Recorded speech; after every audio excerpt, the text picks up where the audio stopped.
My name is Olivier Civelli. I am professor and chair of the Department of Pharmacology at UC Irvine. The project we are working on is to try to find pain-relieving compound in traditional Chinese medicine. In the pharmaceutical industry, drugs are always aiming at one target. Ultimately, if you want to treat this kind of disorders, you need drugs which work at more than one target, polypharmacological drugs. In traditional medicine, you have drugs which work at more than one target. So we started with traditional medicine, hoping to find polypharmacological drugs. We team up with a group in China to try to find those polypharmacological drugs. Professor Liang is involved and wants to do the herbalome. What that means that he wants to characterize all the alkaloids which are contained in plants which are used in China as traditional medicine. The plant we focused on is a very well-known plant for its anti-pain properties. When Professor Liang extracted all the possible compounds, we found one compound which was acting a little bit on the morphine receptor.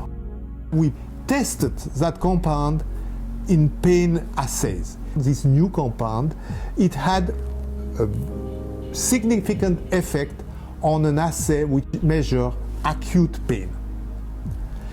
But that was not sufficient. We wanted to figure out if it had effect on other pain assay, because I told you there is acute pain, and this compound was found to have an effect on acute pain, but there is inflammatory pain, and therefore we also tested this compound on inflammatory pain. And we find out that yes, here too, it can relieve inflammatory pain. But the biggest interest was on chronic pain. Could this compound do something on chronic pain? So with a group here at UCI, a group of Dr. Luo, we tested in an animal model whether this compound had any effect on chronic pain. And we find out, yes, it also can decrease the sensation which occur when you have chronic pain. So this compound that we found is called dihydrocorribulbin, or DHCB.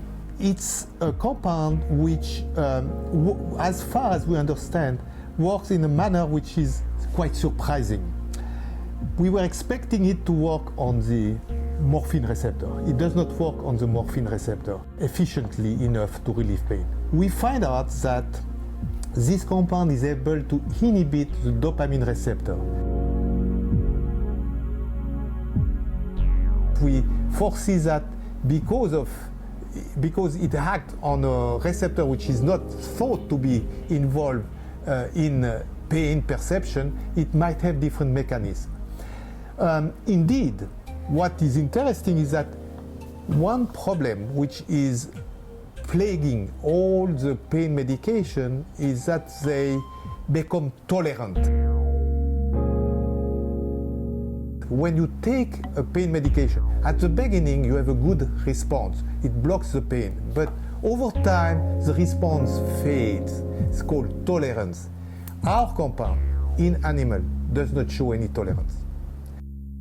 Because it works on two different systems than the morphine receptor, maybe we don't see that tolerant effect. And that is another advantage for our DHCB compound.